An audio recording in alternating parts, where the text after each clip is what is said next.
നിങ്ങൾ ഒരു സ്ട്രോങ് ആയ പേഴ്സൺ ആണോ? ഞാനിപ്പോ പറയാൻ പോകുന്ന ഈ കാര്യങ്ങൾ നിങ്ങൾ കേൾക്കുകയാണെങ്കിൽ ഇതുപോലെയാണ് നിങ്ങളെങ്കിൽ നിങ്ങൾ മസ്റ്റ് ആയിട്ട് ഒരു സ്ട്രോങ് ആയ പേഴ്സൺ ആയിരിക്കും.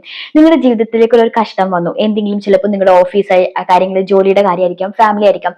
എന്ത് കഷ്ടം വന്നാലും ആ കഷ്ടം എന്താണെന്ന് ആക്സെപ്റ്റ് ചെയ്യാനും അത് മനസ്സിലാക്കാനും അതിനെ മറികടക്കാനും നിങ്ങൾ ശ്രമിക്കും.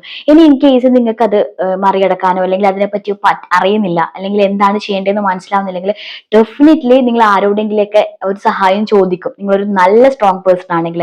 അതേപോലെ തന്നെ നിങ്ങളുടെ ജീവിതത്തിലേക്ക് ആരെങ്കിലും ഒരാൾ, നിങ്ങൾ ഒന്നും ചെയ്യാൻ പറ്റാത്തൊരു സിറ്റുവേഷനിൽ ഇരിക്കുകയാണെങ്കിൽ പോലും ആരെങ്കിലും ഒരാൾ ഒരു സഹായം ചോദിച്ചു വന്നു കഴിഞ്ഞാൽ ആ വ്യക്തിയോട് നിങ്ങളുടെ സിറ്റുവേഷൻസ് ഈ ഒരു ബുദ്ധിമുട്ടിലാണെങ്കിൽ നോ, എന്നെ കൊണ്ട് പറ്റില്ല എന്ന് പറയാനുള്ള ഒരു സ്ട്രോങ് മൈൻഡും നിങ്ങൾക്ക് ഉണ്ടാവും. അതേപോലെ തന്നെ നിങ്ങൾ വീണുപോയി, എവിടെയെങ്കിലും എന്തെങ്കിലും കാരണങ്ങളാൽ വീണു പോയിട്ടുണ്ടെങ്കിൽ നിങ്ങൾ ഒരിക്കലും വീണെടുത്ത് കിടക്കില്ല. നിങ്ങൾ എഴുന്നേറ്റ് ഓടാനുള്ള ഒരു പ്രാപ്തി നിങ്ങളുടെ മനസ്സിലുണ്ടാവും.